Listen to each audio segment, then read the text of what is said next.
Reggie here, your friendly neighborhood bodybuilder and comic book collector, and I want to welcome you to another one of my live streams. This is the Comics Today Show, a show that I do every single Wednesday night to celebrate the best day of the week, that being New Comic Book Day. And during this show, we typically have a guest or two that comes on to help me to make sense of some news and some current events. And we are going to have two guests join us tonight in just a few moments. And if you are watching one of my videos, or this video, I should say, for the very first time, one of our overriding missions is to help you make sense of comic book collecting. And to that point, we are going to dig into a big topic today. It is a topic that is on the minds of a lot of people out there. And I'm specifically talking about, is the comic book market going to crash? Is it poised for a crash? And we are going to have two guests on the show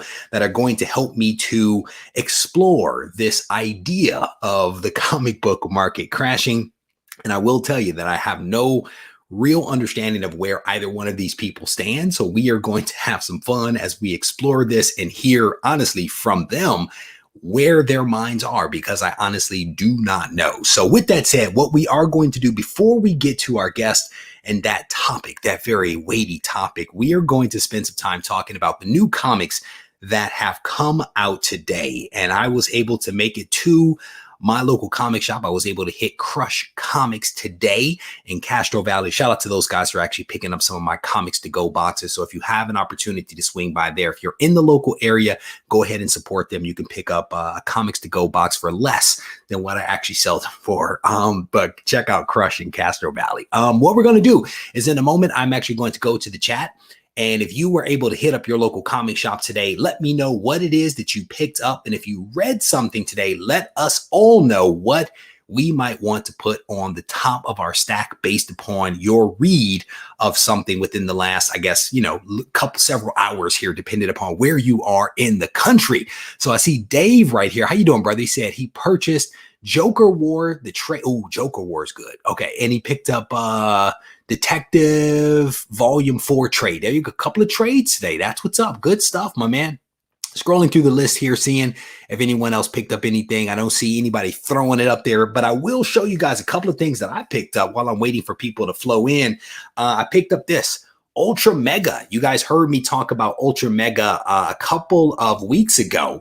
I was able to get an advanced copy of this from the folks at Skybound Image. I read it. I enjoyed it. The comic dropped today, so I went ahead and picked up the A cover, and then I also picked up this B cover right here. And this, I think, is the same artist that actually did the cover or the artwork for Silver Surfer Black. So it's a little bit of a I call it Laffy Taffy artwork.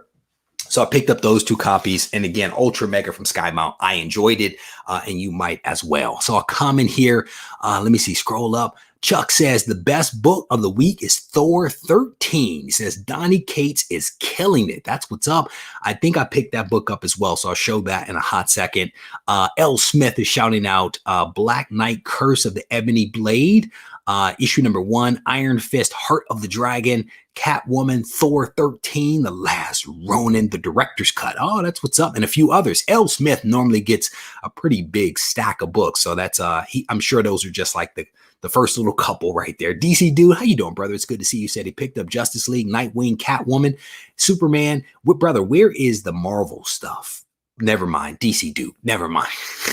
He says Nightwing was perfect. Very good. Very good. Scrolling through some of the comments here, seeing what else you guys are talking about.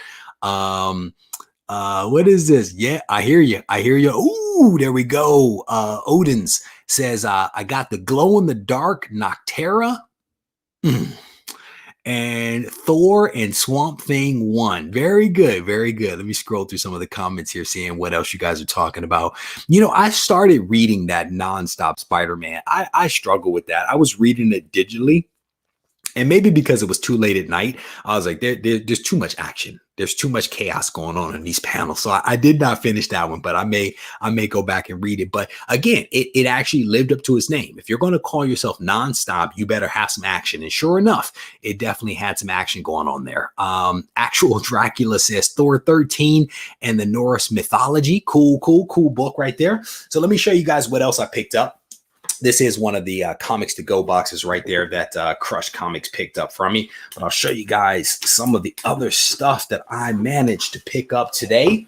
Let me move that back to that side. I picked up Erratic right here. Erratic number 4. This is actually it's a 5-part series, and this is issue number 4. I've thoroughly enjoyed Erratic. I went ahead and picked up Spider-Man 61. I think this is like the new costume. I don't know if it debuts in this one. I think so, because it says new Spider era begins here. So there you go. Picked up Immortal Hulk, issue number 44, and I think close to 50 people commented to me on one of my last videos that Immortal Hulk ends at issue 50. So thank you, all 50 of you, for telling me that. I made an offhand comment about the fact that I haven't been reading the last few issues of Immortal Hulk, and people were like, "You just keep going. You're almost at the end and stopping at 50." So shout out to all you guys. This is issue number 13 of Thor. A couple of people have said that that's a pretty good book, so I went ahead and picked that one up. That's been on my pull list. I, of course, got Nocterra issue number 1. This is the glow in the dark. Shout out to those of you that told me about the glow in the dark version. I did not know that that was coming, but many of you in the comment section were like, this is coming. I immediately, as soon as I read the first comment, emailed my shop and asked for 2 copies. X-Force issue number 18 right there. And then I picked up Radiant and Black, one of the variants. I read Radiant Black. I read issue number 1. It was okay. It wasn't great, but I'm hopeful that it's going to get much better. But I saw this variant right there. Thought it was cool. Red cover, kind of red. I dig red. So I was like, you know what? We're going to go ahead and snag that one. So there you go. I went ahead and picked that up. So going back to the chat real quick. Digital. I was reading it digitally, brother. Well, go. Reggie with 2 G's. How you doing, brother? It is good to see you, my friend. Welcome. Scrolling through some of the comments here, seeing what else you guys are. Bro, I thought that the Immortal Hulk cover was cool. It was kind of like a little bit of a throwback cover there, but I definitely dig that one. I thought that was a cool cover right there. So that's the one he's talking about. I saw it and I was like, you know what? That's cool. We're going to take that home. We'll get the A cover from the other shop. So scrolling back through some of the comments here, seeing if I missed anyone.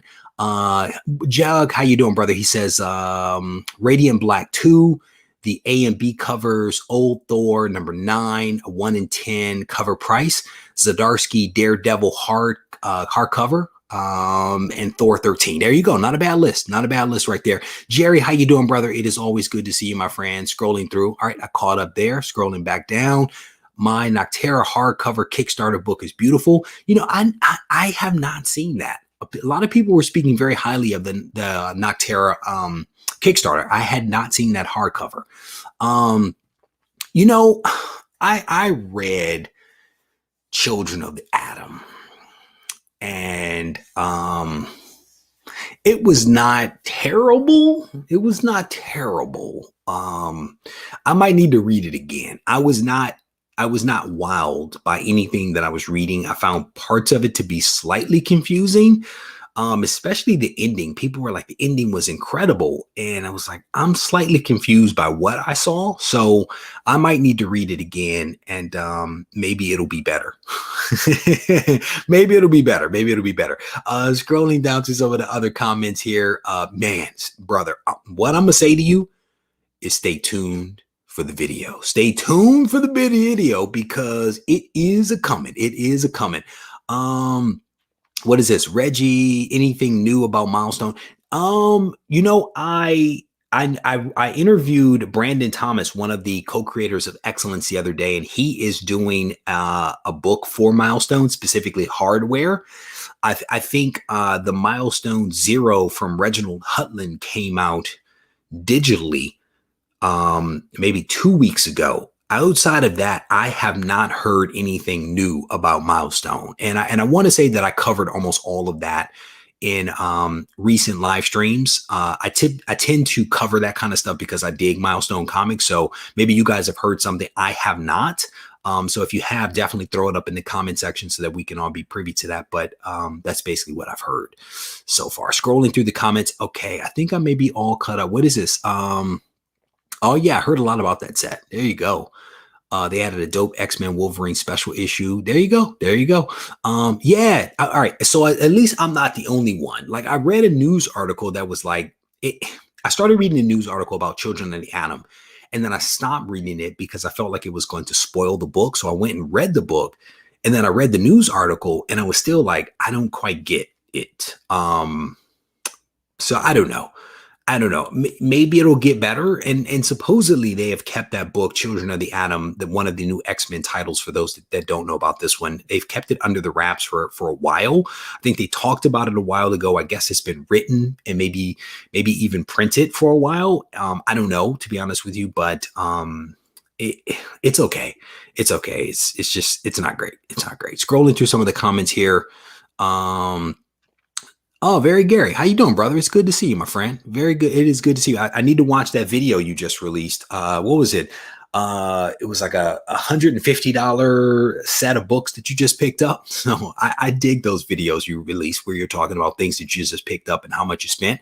So I definitely need to check that out. So scrolling through some of the comments here. Okay, cool. I think that I am all caught up. So again, definitely shout out to everybody that was able to make it out to their local comic shops and all that kind of stuff and pick up some things. So we are going to keep this thing moving forward. And one of the big topics that I wanted to talk about, because it is something that I've heard consistently for the last few, probably the last few weeks. And it's one of those things that you hear it and there's almost like a cycle and a rhythm to it. And I've been back in the comics since like the end of 2017. And since I've been back, I've probably heard maybe 3 or 4 different revolutions of this notion and idea that the comic book industry is going to crash. And it's just one of those things that's just kind of cyclical. And again, I've only been back, some would say a very short amount of time, but it's something that I've consistently heard off and on. And then I've started to hear that drumbeat again, right? That the comic book industry is going to crash. And I'm always asking people like, so what evidence do you have? What data do you have? And so people sometimes will offer up some data. A lot of times it's very anecdotal, but I wanted to invite a few guests on the show to spend some time talking with me. And both of them have arrived in the green room, and I'm going to kind of introduce them here and then have them come on. And we're going to spend some time over the next little bit talking about this idea of a comic book crash. But one of the first things that I want to read off before I bring on Doug B, fantastic blogger for RegieCollects.com. Before I bring Doug on, I want to read a definition because a lot of people are saying it's a bubble, it's a crash, that kind of stuff. So I looked up the definition of a bubble, and Investopia basically says a bubble is an economic cycle that is characterized by the rapid escalation of market value, particularly in the price of an asset. During a bubble, assets typically trade at a price that greatly exceeds the asset's intrinsic value. That fast inflation is followed by a quick decrease in value or a contraction that is sometimes referred to as a crash or a bubble. And that is a definition that I was able to find on Investopia. If you go to investopia.com, you can find the exact same definition. So there's nothing crazy here. But I want to invite my buddy on, Doug, real quick. Doug, it is good to see you, my friend. Welcome to Comics Today. Hey, Reggie, great to see you. It is always good to see you, my friend. And it's going to be even better as soon as I can get this banner off of your forehead. There we go. Now I can drink you in. I can drink you in. It's good to see you, my friend. How are things? Doing well. Thanks. Good. As always, I want to thank you for agreeing to come on the show. So right now, we are seeing some record high prices for comics. And it doesn't matter whether you're talking about a $2 million Batman comic that sold a couple of months ago, or you're talking about modern comics or Silver Age comics. We are seeing some significant increases in values. And so the question that I have for you is, are we seeing the makings of a bubble right now? And I should also say, This is going to be a lot of opinion, potentially woven in with some facts. Dope sweatshirt, by the way. I like that. Are we seeing the makings of a bubble in the comic book market, in your opinion? So I definitely think there are factors that are inflating the market right now. I don't necessarily that means that there will be a crash. And in the great minds think alike, I was also looking up some definitions too. And I was focusing on what a crash is because we talk about that a lot. Yep. But I think that can mean different things to different people. And the comic book market, while it's now been around for, 80 years, and probably the collector market more like 60 plus years, we're not as mature of a market as some other, collectible or investment assets. Mm-hmm. So because of that, I don't think we have a standardized definition for what that means in comics. Versus like the stock market, where there is like a classical definition for what a crash actually looks like. You're saying we haven't necessarily matured or been around long enough to have those criteria to say this definitively is a crash. Is that fair? Exactly. Okay. And it's kind of like when you and I have talked about, speculation versus investment.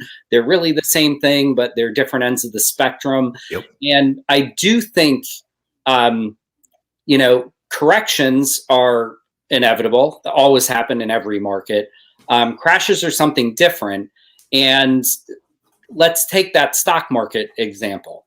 Okay. The stock market in the last 90 to 100 years has crashed about 10 times. In the last 70 years, there have been about 40 corrections. And in the stock market, there's a very clear definition of a crash. If the stock market loses 10% or more of its value in one day, that is a crash. And it often leads to a bear market, which means that there's generally about 20% plus value loss to the stock market. Whereas a correction is also a 10% loss, but it's over a longer period of time, whether that's days, weeks, or months. So the stock market has these really great, clear definitions. Right. And we don't really have that in the comics market. So, I think a slower correction, like over time, some value changes is going to happen. I mean, it'll happen in every market. If it didn't, there would be massive inflation because everything would just go up. Right. But I think that while there are some definite risk factors of a steep, hard crash, there are also some protective factors in the market. And that's why I tend to lean more towards correction versus crash. Very good. That's super helpful. You unloaded a lot in there, but I think that it was all good stuff that I think helps people, because what I hear you say is that crashes potentially don't happen all that often. Corrections are much more frequent. Corrections are also a natural part of a healthy economy or a market to allow for these adjustments to be made so that things are a little smoother, right? That and maybe what people are saying when they say crash, maybe what they really mean is correction. Maybe the other part of it is that people are thinking back to the 90s, because to many people, that is probably the definition of a crash, where the market was really, really bad. The companies were in bankruptcy. Comics weren't worth anything. And by comics, I mean, like, your average comic wasn't worth much. But yeah, it's that thing of, in many cases, we throw out these words without truly defining what those words mean. And I think words do matter, because a correction and a crash are not the same thing, right? And in this hobby, we all know that nuance differences matter, but we still say crash. It's crash coming. Well, to your point, well, what does a crash really mean? You know what I'm saying? So before you and I go too far, because you and I will go down a rabbit hole, I want to pull you out, and I want to pull in Alan, because I want Alan to kind of talk about this same thing, and then I'm going to try to bring you back on. So I'll give you a breather here, okay?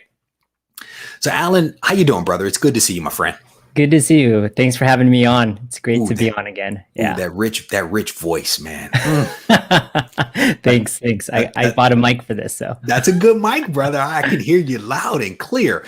So great. you were in the green room. You heard the conversation that we were just having. Doug, I always find to be a super insightful guy. So I always value his opinion, and I do yours as well, which is why I wanted to have you on.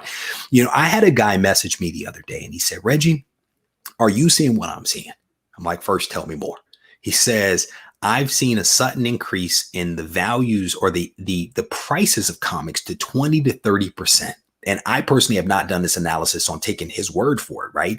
And so, the question is, if we are seeing this sudden increase in value, should we be thinking that a crash is actually coming? And I know you just heard the conversation about the definition of a crash versus a correction, but on the surface of it, in your mind, do you feel that a comic book crash is coming? All right. So again, this is my opinion, but the way that I see this is there's so many nuances to like comic book collecting in terms of books you like versus like if you do original art versus if you do any part of the whole comic book collecting. So to me, I do see like there will be some sort of, I would call it a correction, but I think it'll be caught by a lot of the fact of there's going to be a ton of differing factors that come up within the next couple months. So I was talking to Master Blaster, and I was talking to Matt Woods and young Matthew about this as well separately, and we're like, we see a huge change between 2 months ago to now. And I brought up like, what will it look like 2 months from now as it is today, right? Will we hit a plateau? Will we lull? Will we dip down? To me, I feel like with changes in situation, let's say, for example, more people coming into the comic book collecting kind of hobby because of Disney Plus, because of new movies coming out, because of X, Y, and Z factors happening, and a lot of people being at home. So I know I'm being a parrot here because I've heard this quite a bit. More people at home, more access to seeing things online, like more people it'll garner more interest. But once things kind of settle down, and I'll call it settle down, I think this will be the fact that we're bringing more people into the hobby is a good thing because it'll help catch whatever pitfall will happen, right? So if something does dip, I don't think the comic book industry itself will like hurt from it so much, but I believe it'll level out. I think that's where I'm going to. And I think, again, a leveling out or a correction, if you will, isn't necessarily a bad thing. In your mind, you touched on some things. You touched on the Disney Plus, the streaming stuff, driving more eyeballs and more people into the industry. In your mind, are there other factors at play? And I'm specifically thinking about things like COVID, which I think you did mention. People are at home.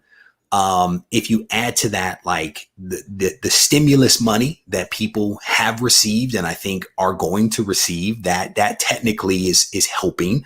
Are there other things in your mind that can be attributed to the increases that we are seeing that are driving the prices up? What other factors are at play? So I'm going to take it from this end because I kind of I did a little bit of research on my side, but this is also personal research. I noticed that if you see a new show coming out, I actually saw this quite a bit with like X-Men 4. A lot of the books just kind of disappeared for a while from like a lot of online sales. And for me, I believe that people wanted to see how high it would go before they possibly sold that book. So speaking of Red Ocean, Blue Ocean, those bloody waters there are sharks out there, obviously. And the sharks are, I believe that it's partially an artificial raising in price because of possible people holding off to see, what's the max I could sell this for, right? And that makes sense, right? Because like if people are willing to shell out a certain amount of money for New Mutants 98, that is like kind of crazy, then people will hold out for that. So I think that it's both a factor of knowledge, and that's why I really like shows like yours and other shows where you teach people how to properly do their fair market value assessment. Because if you go in and you look at a price of a book, you shouldn't be paying like 3 or 4 times that price. We call that a brick. Like, catching a brick. Yeah, exactly. But here's the thing, to your point, if somebody that is not knowledgeable catches that brick, they overpay for that book, they catch that brick.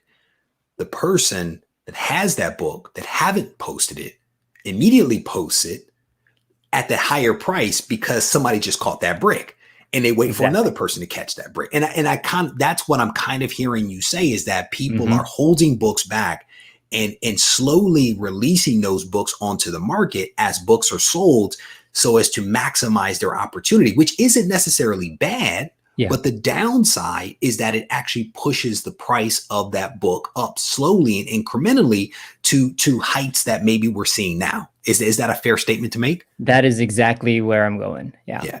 And I really do. So I cut you off, please. Yeah, no worries. No, I think I guess my perception or worry here is that fair market value average is going to increase. And then so obviously we have to see, like, does that increase it for everyone for over the long term, or will it like actually settle? Yep.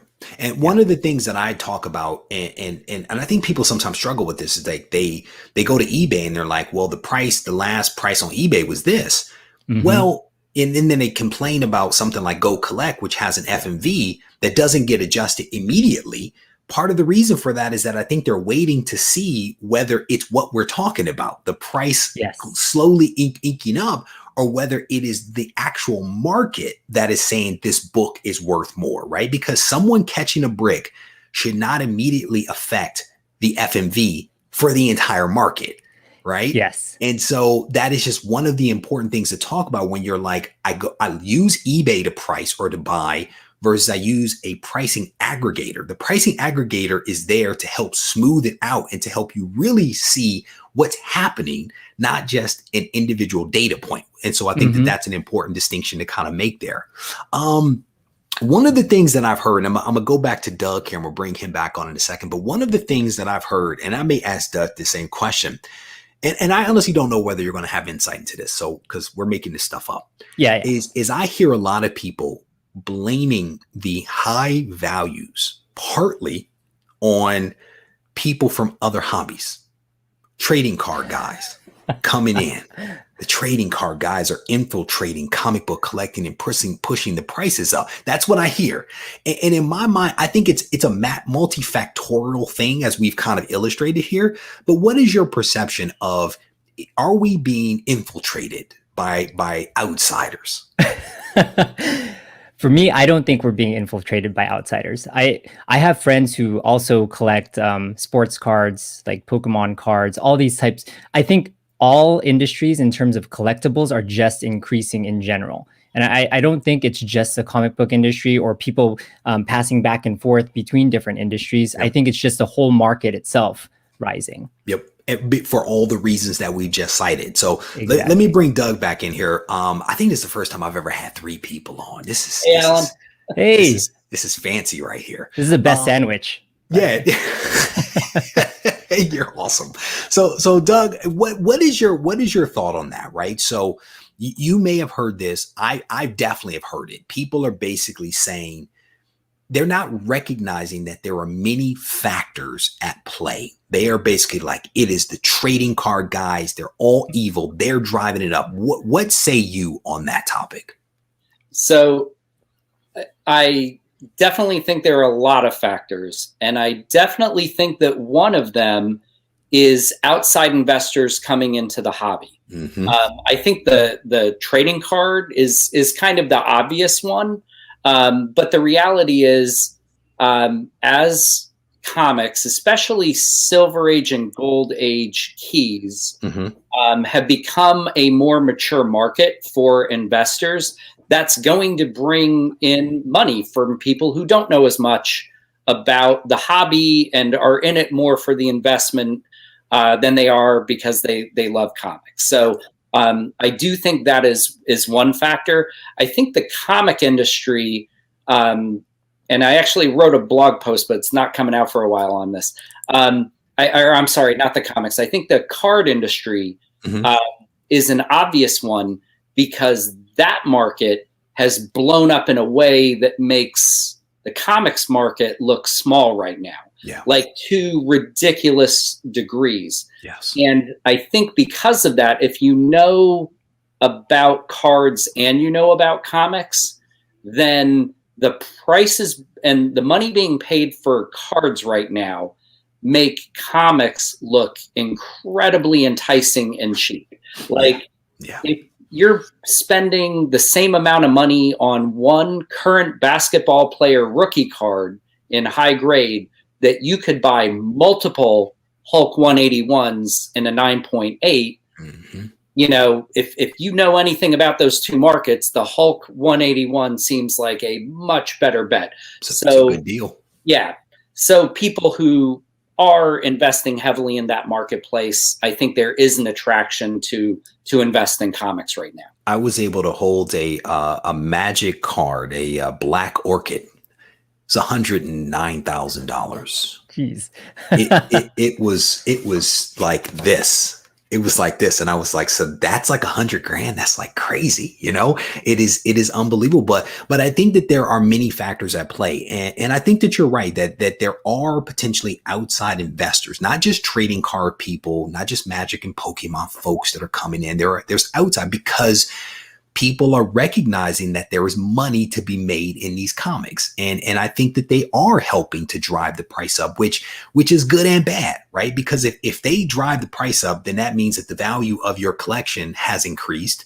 But the downside is that it makes it more difficult for you to buy the books that you don't have, right? So there's definitely a downside to it. But to some degree or another, we also contribute to it, right? We sell books to buy other books, but we are contributing. And so it is just one of those really tough things to kind of to adjust to, you know, because it is definitely a double-edged sword. How much do you guys think, and I kind of sort of asked this question already, but I want to ask it again. How much do you think that the stimulus money and the COVID has affected the values that we're seeing right now? And I kind of sort of ask, well, let me ask that and then I'll ask a different question. But the COVID stimulus money, let's go to Alan first.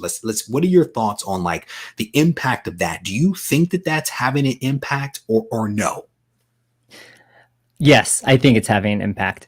For me, Doug brought up a great point with people coming in that are not normally in the comic book hobby industry. I think also seeing it from the other side, like new people coming into the hobby that are coming in with new money to try to purchase books. They don't, like we mentioned before, they might not know FMV of a book, use their stimulus money and even their own personal money because they think this is the normal price of a book.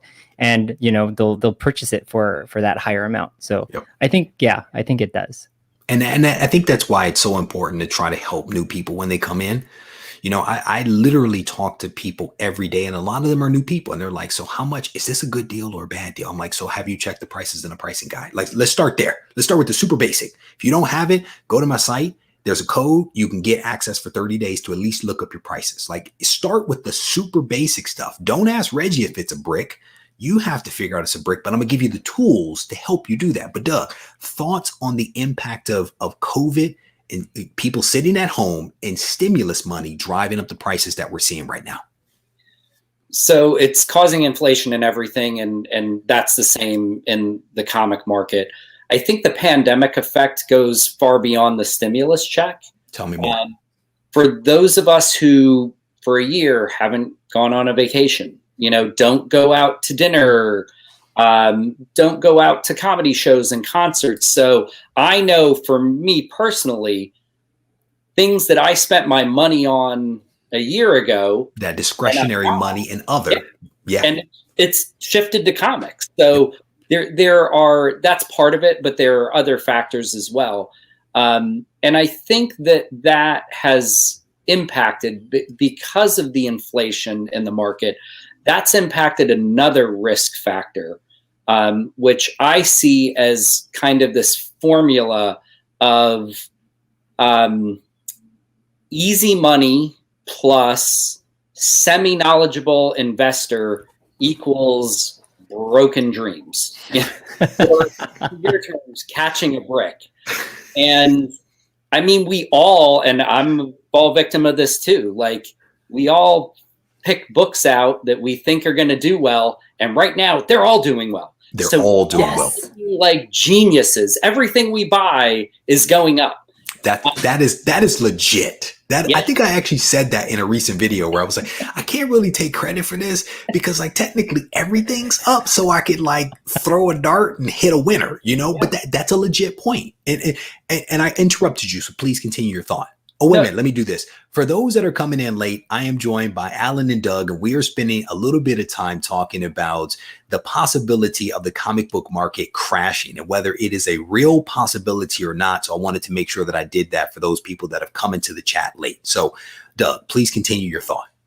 So I think the real risk there is that there's nothing wrong with this and it's fun. But some people are aware that there are cycles. This will go up and down. I think there are other people who feel like, oh my gosh, I'm making so much money. This is so easy. You know, I'm making 20, 50, 100% in 3 months, 6 months. And I might not know how to write a business plan. I might not know how to take out a business loan. I might not understand cash flow, but I'm convinced that this is my new career and my new job. And that, I think, is a bad recipe and similar to what did happen in the 90s. You know? So let's talk about that. So I've made a ton of videos in the past where I've said, this is not the 90s, right? In the 90s, the fundamentals were bad. You had a lot of people that were opening up accounts with Diamond, and Diamond was allowing it, right? Diamond's number of accounts, I want to say ballooned up when I did the research, and it's been a while, so forgive me, to like 11,000 accounts. From like 3,000 accounts to 11,000 accounts. People started opening these accounts up left and right, didn't have physical shops, but they were opening them up. They were buying books on credit because there is money. There is easy money to be made. I'm going to become a comic book shop and I'm going to get rich. They bought all these books on credit and then could not sell those books. And so the foundation of things began to rot out, and Diamond began shutting down all these, accounts that people had set up, and the industry collapsed because the fundamentals were bad. And so what I hear you saying is that we could, while we're not there now, we could potentially head that route if we start to see people try to set up these accounts and become comic book dealers and some of this other stuff, which is easy to do because you can buy a book today and then with one announcement tomorrow, that book is hundreds of dollars, and that's easy money, to your point. Alan, would you agree with that? Would you modify anything that I just kind of ripped off there and that Doug just said? No, I would totally agree with everything both of you guys said. But I think one caveat that I would also add to that is one of the biggest reasons for the 90s, and I learned this from you because I was watching your video, is that the big two, Marvel, DC, they flooded the market because they assumed that a lot of these people are actually real brick and mortar stores. But that's the one thing I think them knowing what happened before to what they do now will help at least the publishers on their side not try to have things break as much as they did in the 90s. To your earlier point, maybe there's a catch in place that will adjust. What I've started to see, and this is something I haven't spoken about publicly because I'm still trying to figure out whether it's true or not. I've actually seen, you guys have seen, like, people see the variants hit the market and people like, it's the 90s all over again, all the variants, right? We're headed for a crash. They're looking at the symptom and attributing the symptom to the disease when those two things are not necessarily the same. But what I've seen as of late with some publishers is that they are not allowing variants on every single book. They're allowing variants only on number ones, or they're allowing variants on select books every other month. And so, like, Boom Studios, for example, is doing some of that stuff. I want to say Image is doing some of that stuff. And I'm not going to tell you why I know this, but they're putting some controls around it potentially because of what they experienced in the 90s. And they're trying to learn from those mistakes. Diamond, for example, to their credit, I think that they have stricter controls in place for what they will allow for an account. Like, you have to meet certain criteria now. And I think Lunar and that other company that was set up to do DC, I think they have certain standards that you have to meet. You have to meet like 2 of the 3, whatever it is, criteria in order to get an account set up, maybe to prevent some of what we're seeing right now. But I want to switch gears just a little bit. And Alan, you kind of touched on this already. let's say that there is a comic book crash or a comic book correction that is coming. What impact do you think that that is going to have on the comic book market? And I'm going to go to Doug first and then you, Alan. So let's say that it happens, right? And none of us really think that a crash is coming, but we think a correction is possible. What impact do you think that this is going to have on comics as you take a look at the landscape that is out there? So I'll say it won't all be negative. One of the things, as we've learned more about markets, even when there is a crash, like there was a stock market crash in 2020, investors are savvy enough to know that that is a great opportunity to buy an undervalued commodity. Buy the dip. So I think one thing, if there is a significant correction or even a crash, there are some people that are prepared to take advantage of that. And that did happen at the beginning of the pandemic with the card market. In the early uncertainty, card prices dropped. People went out and bought up Jordan rookies and Jeter rookies and things like that. And then they took off. So it won't all be negative. But there are going to be some people who do get really hurt. And, when to the 90s point, and I don't think now is the 90s, but when somebody gets burned or loses a lot of money, then people do leave the hobby. And that's not good for anybody. That hurts new comics market. That hurts LCS owners. That hurts everybody. So hopefully that's less, and there are more people making thoughtful choices and prepared to, take advantage of some of the positives that can happen when prices drop. Alan, what say ye? So I want to riff off of Doug's point, because I think there's going to be that transition between this high we're at right now to where it's going to level off. I think once it goes down, people are going to kind of panic in terms of how far down will it go, right? So there's going to be, I think, for those in the comic book kind of community right now who's been in like the collecting for a while, they'll sit through it. But like Doug mentioned, like for those who are burned quite a bit, they're going to leave. And one little like pinpoint that I was thinking about from one of your old videos, Reg, was the scarcity and rarity, right? So I think now there are going to be some books that are out of like the marketplace.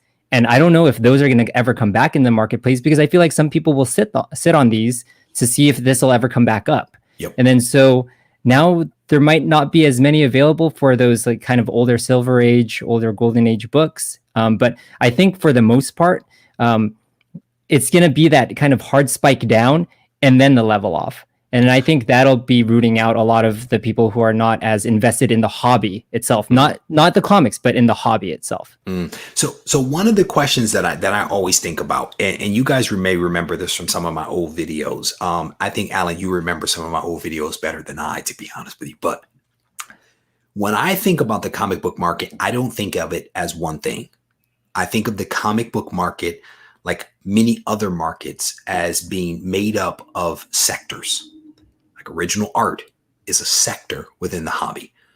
Silver Age or older comics, Golden Age, is a sector, possibly two, depending upon how you want to do it. You have your modern comics, you have your toys and your collectibles. These are all segments underneath the comic book market. So when I think about a crash or a correction coming, in my mind, there are aspects of those sectors that might be unaffected or could be affected in a positive way by a crash, right? So Doug, I see you nodding. Before I go too far, let me hear what your thoughts are on this idea of a segmented market and how the market, the segments may be affected differently by a crash or correction or a bubble or whatever you want to call it, please. So I think the more mature aspects of the market, like those Golden, Silver Age keys, high-end original art, I think they'll be less likely to be impacted because from my perspective, and I could be wrong, it seems like the people who are investing in that are really more investing for the long term. And when you invest for the long term, you write it out. And again, I could be wrong. I don't think a lot of people are buying, a $1 million Amazing Fantasy 15 to flip it 3 months from now. That might happen, but probably not as much. So I think that will be impacted less. I think the more speculative side of the market, we all play in and it's fun, but I think that's where there's a lot more risk. And I could see, for example, is it Amazing Spider-Man 55 that with the great cover that they're doing all the prints of? Don't tank the price on me, brother. I have two at CGC right now. Don't tank the price. Well, no, continue your thought. I think when there's people out there buying, 200, 300 copies of it, sending them all off to pre-screen, get them 9.8. I think if there's a correction and all of a sudden somebody has $5,000, $10,000, $20,000 into a book that maybe they can't afford, and that was meant for a short-term flip. They're not buying hundreds of copies for the long term. All of a sudden, you get stuck with cash in that you need out. Yep. If that happens, then all of a sudden you do have people selling off lots of copies at, 30, 40 bucks, which might be very similar to a raw price just to get their money back out. Right. Some of their money back. Because the truth is, if you buy a $2 million Batman, you're probably not going to need to sell that book. You probably have cash reserves to weather a storm, right? But to your point, if you send 100 copies of Amazing Spider-Man 55, which is a great cover, by the way, that's a lot of money. And you're probably doing that to make that quick return. To your point, you're like, let me just get something. And when that happens, that's blood in the water. Blood in the water leads to more blood in the water. But before I go too far, Alan, I saw you nodding. Go ahead and jump in there. You probably want to piggyback off of the smart stuff Doug said. I'm for sure. Like, I think you mentioned this before, but yeah, the rising tide raises all ships, right? Regardless of what sector you're in and part of the comic book collecting community. But what's weird to me are things like, for example, one sector, like cards, like comic cards. I've seen boxes of unopened comic cards kind of sell for like crazy amounts recently. That is the sector I feel like will kind of, when the tide comes down, that'll drop first, right? Of course. And like Doug mentioned, all the golden age, like high key books that are meant to be long lasting, parts of people's collections will probably stay. But other things like, variant covers will probably drop faster than others. But yeah, that drop will happen very differently for different parts of comics. But I think it'll hit first for, like variants and cards and, dare I say, Pogs. I used to collect like X-Men Pogs. I have one vice at a time. You're talking a foreign language to me. I'm like, that's not a floppy. But to that point, so is the answer to someone to still be involved in the hobby, to maybe look at some of those other sectors, to look at golden age books, to look at silver age books, to not buy as many modern comics, to buy as many variants? Is that the hedge against a potential crash or correction? And Alan, I'm kind of looking at you like, is that the natural takeaway that somebody should have from this? Like, if you believe that a correction is coming, and corrections come, right, then maybe the solve is to not continue to buy heavily on the speculative side, but to focus on some of those silver age books. What are your thoughts on that?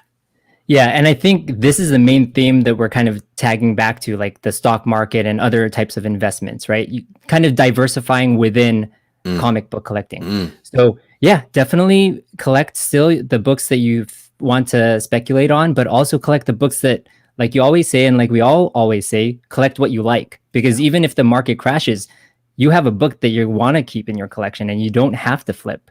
But I think it always comes back to making sure like you kind of collect within your means, right? I guess right now, knowing that something is going down, we have to prepare ourselves, right? Because you can't overextend yourself in situations like this, especially because it's a hobby, right? Unless this is your career.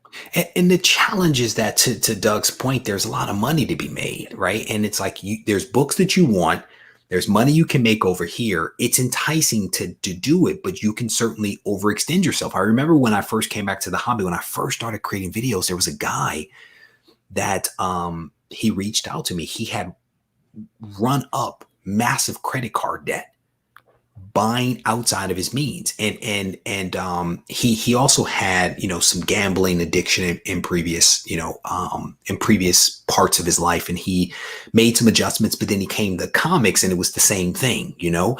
And I remember creating a video with his permission, are comic books addicting? That's why I created that video, because of his experience and me wanting to say to people, look, you need to be careful. You can jam yourself up if you're not careful. And my hope with all of this is that people are listening to this, all of this, as a cautionary note. This is a hobby. It is a form of entertainment. It is a hobby that should be enjoyable. Yes, there's a lot of money to be made, but don't jam yourself up by overextending yourself as easy as it can be. But Doug, did you want to jump in there with a comment or thought around how someone may be able to maybe negate or weather a possible correction at some point in the comic book market? Yeah, I think you both touched on, you know, diversification. If you can't afford to get some more solid, you know, golden or silver age, that's great too. I do think the importance of not overextending beyond your means can't be overstated, because if you buy something and you believe in it and it drops, there are opportunity costs involved. But if you can hold it for a long time, you know, then you're not gonna take that loss. And I will say this: I think one of the big protective factors out there from a true crash. And I think, Reggie, I'll give you credit, because I think you talked about this on an Instagram Live when you were answering questions. One of, if not the main drivers for value right now, which is properties in movies and in particular streaming services, is here and here to stay, especially the streaming services. Like, if you look at how television has changed, you know, from like free network television to cable, now to streaming, I do not see that model changing in the next 10 to 20 years. But go ahead, finish your thought, because I have a question for you on that one. So I think that is really driving the need for lots of niche content. And that's pulling in comic properties left and right, in addition to MCU and DCU, all the independents that are getting option. That's driving value of indies and a lot of newer books. So it doesn't mean that you can't still speculate a bit and get some modern books. But you just have to do it within your means, because that driver is still there. So that's going to help, as long as you're not overextending yourself. I want to talk about that. I was getting close to wrapping this up, I'm going to be honest, but you did this. You did this. You stretched it out. So I got into a conversation with a guy earlier today, and this isn't the first time I've gotten into this conversation with people, but people have said there is comic book movie fatigue. And my question is, where? Show me the evidence that there is fatigue, because when I add up the numbers, all I see is B's, as in billions, from Marvel and from DC, and I see more and more comic book streaming services and movies coming up that are and things that are being optioned, to your point, from even indies and obscure titles. And when you think about it, there are so many different obscure, like Raising Dion. I didn't even know that was a comic book, right? What is it? Umbrella Academy. I didn't even know that was a comic book. So you have true like spandex superhero stuff, which I dig, to like more obscure stuff that Road to Perdition was a comic book, right? Like who knew, right? So this idea that there is comic book fatigue is one of those things that I think it's like there's a crash coming. People repeat it and repeat it and repeat it. And then sooner or later, possibly years down the road, it becomes true. And they're like, I told you so. And it's like, well, no, everything changes over time. So if you say it for 2 years, yeah, you were right. You're a genius, right?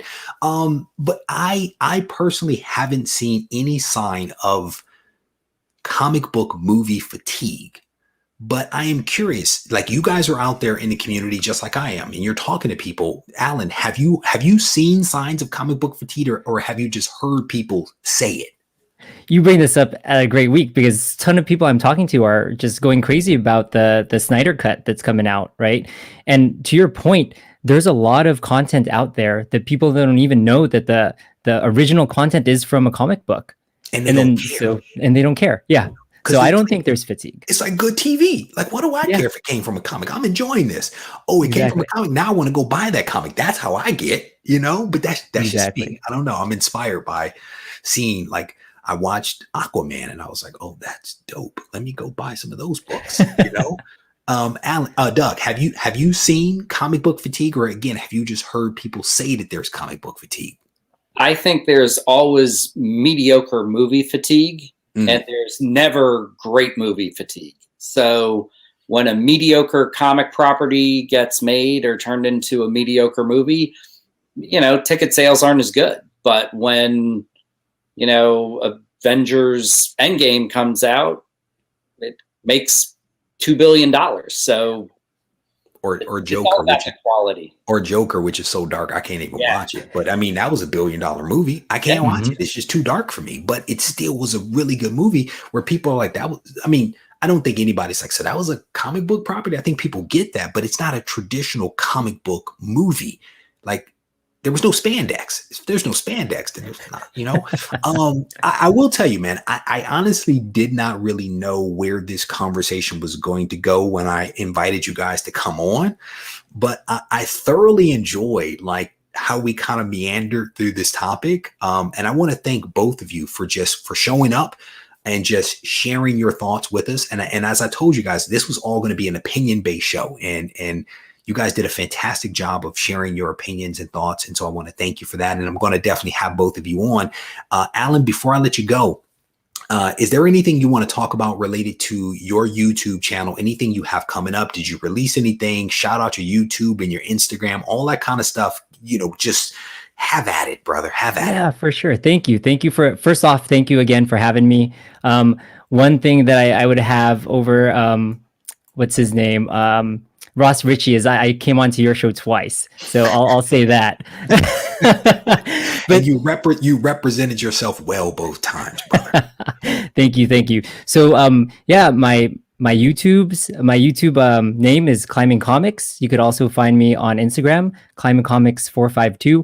I just dropped a video on Wonder Woman today, so definitely check that out. And thanks again. Yeah, it's my pleasure. It was like Wonder Woman's first appearance, right? I think that's yes, Wonder Woman's first appearance. Yeah, very good. Doug, give a shout out to yourself. My Instagram is Doug.Bratton, BRATTON.9, the number 9. I'm not on YouTube other than hanging with my friends, so just the Instagram. And I did, which I mentioned on a show before. I was a syndicated newspaper cartoonist for 15 years. So anybody who wants to check that out, you can go to Amazon or Google. Pop Culture Shock Therapy was my comic. And you can pick up a book or see some of those comics on Instagram and on the internet and other places too. The books are too far behind me to grab them. But you also, in addition to being on Instagram, you also release a blog post every single Wednesday at 7 a.m. on ReggieCollects.com. Insightful stuff. The title or the theme that I always give for your stuff is thought-provoking. Everything you write is like, this is a thought-provoking blog post, right? So definitely check him out on ReggieCollects.com on the blog post.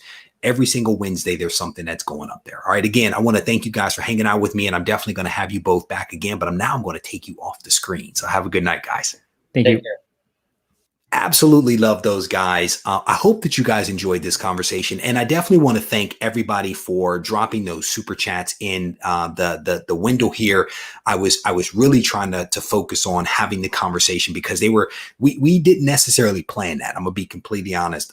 So I needed to make sure that I was paying attention to what they were saying so that I could pick up those threads to keep the conversation going. And when I reached out to them to do it, I was like, we are just going to have fun. Like, I've never had two people on a live stream on this show to do it about a topic that is as complex as a comic book correction or crash. And so, again, that's why I didn't shout out the individual super chats that were dropping in like I normally do. But I definitely want to thank you guys for hanging in with me. Thank you for the super chats. Thank you for your participation.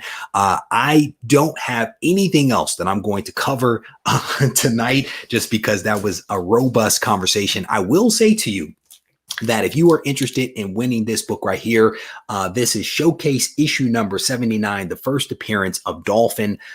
This book could be yours simply for watching the videos that come out from the channel over the course of the week. And in one of those videos is a phrase. All you have to do is to capture that phrase. You go to the community page here on YouTube, you find the post, you click the link, you go to MailChimp, you plug in 3 pieces of information. 2 of them are relevant to you, and one of them is the phrase that I would have given you in the video.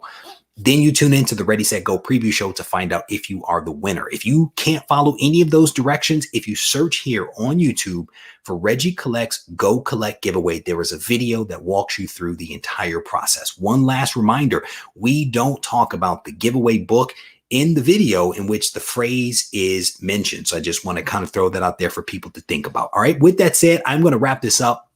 Again, I want to thank both of my guests for coming on and hanging out with me and helping me to make sense of this notion that the comic book market is going to crash. Again, I hope you guys found this talk to be informative, because I certainly did. If you need to reach out to me, feel free to do so on Instagram at Regie Collects. Take care.